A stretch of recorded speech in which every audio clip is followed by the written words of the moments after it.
Welcome back to It's Kind of a Big Deal. Today we're recording episode 5. I'm Olivia Bondi, and this is my co-host, Jenna Horton. What are we talking about today, Jenna? Let's cut the fluff. We're going to cut the fluff out of the budget. Last week we talked about budgets, and although I'm not much into budgets, I do love cutting the fluff. Yes. I was raised on cutting the fluff. My mom doesn't have any fluff.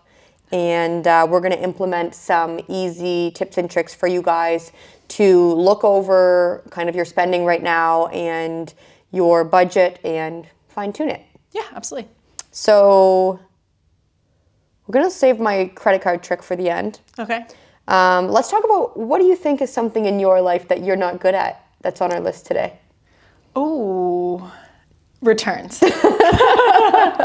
I am notorious for this. I always shop and buy things and then it just gets put to the side, whether it doesn't fit or I don't like it, the quality is not what I expected, and I don't return it, or I go past the deadline. But you used to be bad at that. Now you're going to be better. I'm getting way better. Yeah, you honestly, are getting way better. like just last week, before we went away, I went an hour before we went to the airport and stopped in London, did a couple returns, because Aritzia is an example of a spot that's pretty quick on the return date, and we were taking a trip, so I need to make sure I got it done in time. Yeah, so always making sure that you return things, whether that's like, sometimes I have like extra building supplies that I've been way better lately at bringing back. Like you always overbuy, whether it's for yourself or for your contractor. And then when you have stuff left over, it's a good way to recoup costs on what would generally be a pretty expensive, project. Yeah, and with that, it's like, I used to tell myself, oh, maybe this will come in handy, maybe I'll need this. But it's like, you know what, just return it, get the money back, and then buy it again later. Yeah, if you do need it, it's still going to be at Home Depot. Okay, so I think so then with that, when you shop online and the order comes in, maybe set a reminder in your phone, in your calendar or something to trigger that memory to do that return. Yeah, that's a good idea. And then in terms of online shopping, I think online shopping is genuinely boring. Like there's sometimes that I have to online shop and I'm like sickened by it. Some of our friends on the other hand could scroll on there for like days and like create all these carts and I've never been someone that like understands that. Right. But I know that you do fancy online shopping. So if you want to share like what are some of your tricks that you've kind of implemented to, resist that a little bit. Yeah, well, right now, since we got home from our trip last week, I've been trying to do like a no spend. It seems maybe a little pathetic that it's 10 days, but that's a good goal. A good no place spend is no spend. Exactly. Really good place for me to start. So putting that out there that this is what I'm doing. And so with that, it's kind of just delaying the gratification. So online shopping, it's like, oh, I think I need this or I want this. I go online, I order it, and it's here the next day. And like, whereas right now, I'm waiting that 10 days. And if it's still something that I think that I need or I want, then I can order it. Yeah. So I think just like, look at it. Yeah.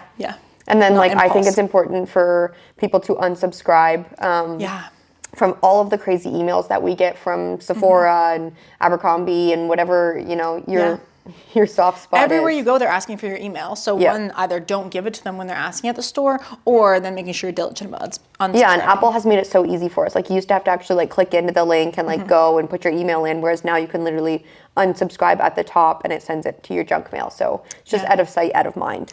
And with that too, I think also unfollowing these different stores on Instagram. Yeah. Right? If you're tempted to online shop and you're following all your favorite stores, seeing all the sales that they're having, then you just need to unfollow. Yep. So returns.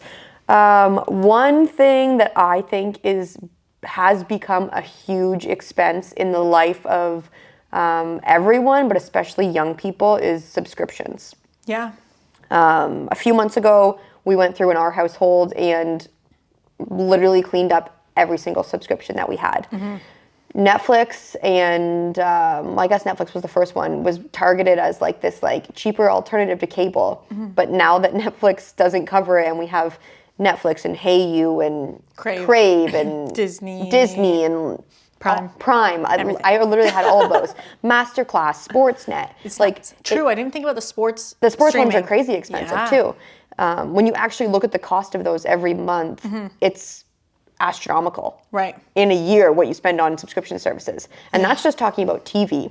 That's not talking about photo editing apps I pay for on my phone. True.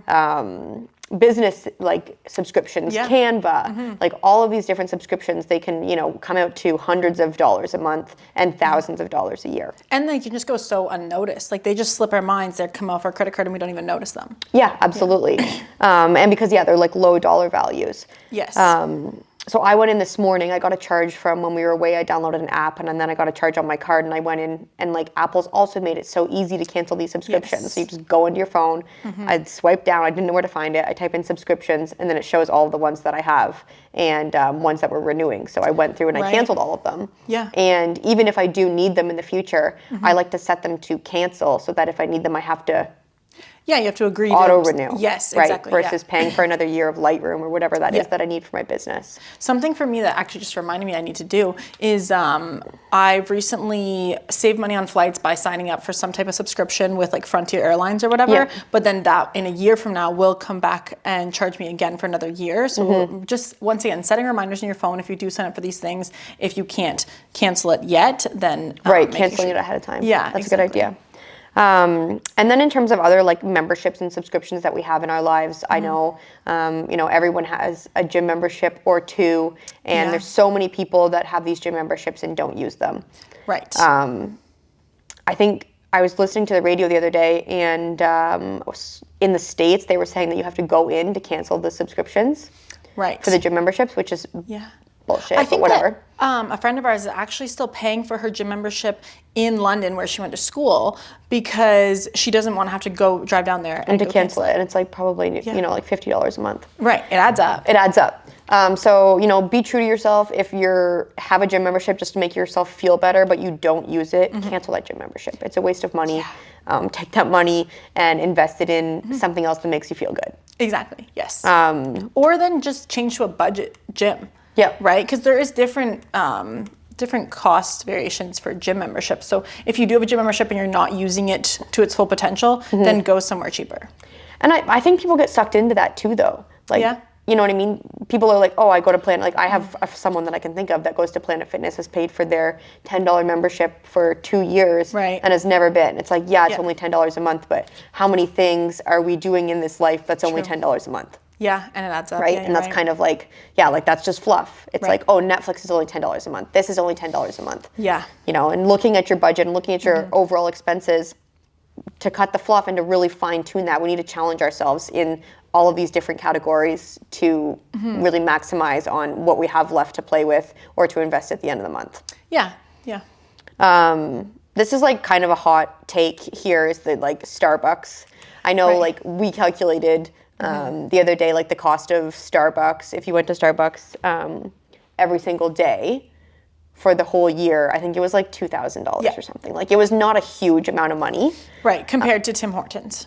But if you compare it to something like Tim Hortons, it's way more affordable. Yes, exactly. I drink this every single day, and it's $2 coffee. How I justify it for myself is if I'm having a bad day, I'll get Starbucks, or if it's like I just want to, it's kind of like a treat. A little treat. Yeah, a treaty treat. And so I think if you're drinking coffee every day, it does add up. But for yourself, it's different. You're not drinking coffee every day. No. Right. No, I don't. Yeah, I haven't had one yet today. I could go without. Yeah, or you make it at home or the office. Whereas I will not start my day without going through a drive-thru to get a coffee. Yeah. So I need to be mindful of what I'm spending on that. $7 at Starbucks or $2 at Tim Hortons. It just doesn't make sense. And it's not going to, everyone says, oh, your, venti latte is not going to prevent you from buying your first house. And, that is true. Very true. But all of these things combined will prevent you from having extra money. And I think, too, like we talked about this last week off the podcast, is that, sure, it doesn't sound like a lot if you're going to spend $2,000. Like, $2,000 isn't enough to buy a house. But if you're a first-time home buyer saving up for your down payment, a down payment like 5% on your $300,000 is what, $15,000? Yeah, $15,000. And so $2,000 out of $15,000, that's a really good start. If you can save that in 1 year just by changing your coffee habits, I think that's great. Yeah, absolutely. And then looking for your cheaper alternatives too, right? Like when we got rid of all of our subscription services, we got a Fire Stick, and there that it still fulfilled your need. Still fulfilled my need. It's $10 a month. I think it's illegal, but it's great. Yes. It's cut the fluff. Yeah. If you're having a hard time finding out where your fluff is coming from or going, maybe I should say. Yeah.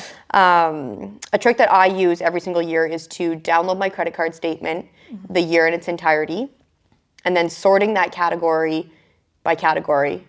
So it'll say who your providers are. So it's going to line it up. It's going to go Tim Hortons, Tim Hortons, Tim Hortons, Home Depot, Home Depot, Home Depot. Right. Winners, winners, winners, whatever it is. LCBO. It puts them all, LCBO, LCBO. Yeah, seriously. Lots of that. And then a quick thing to do to really get your heart racing is to run a sum on that to see what did I spend on my credit card in a year.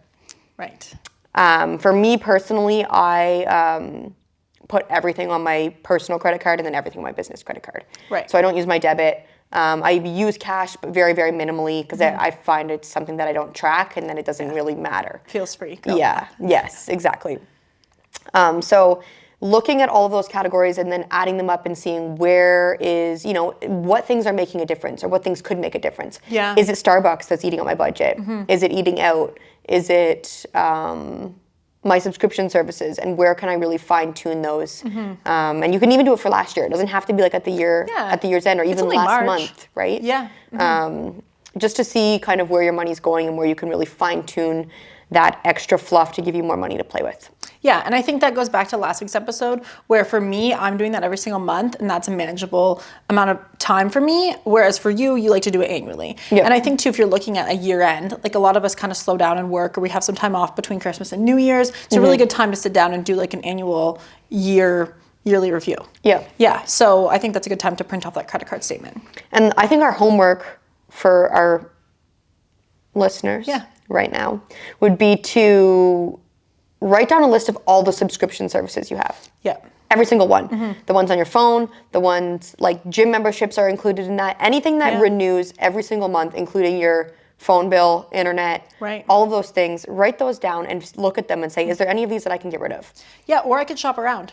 Right? Like your or phone shop bill or around. internet, like you can shop around and get something for cheaper. Yeah. That also just, this is maybe rambling, but this just made me think that like with Netflix or other subscriptions, if there is a show that you want to watch, I know right now Trey's just came out on Crave, that's big in our town right now. And so like subscribe to Crave right now, but then when you're done watching that show, unsubscribe. Yep, set a reminder in your calendar. Exactly. You don't need to keep these things forever if there's just or one put thing. it in your group chat and say, hey, anyone have Crave? Yes. I use my cousin's ex-boyfriends.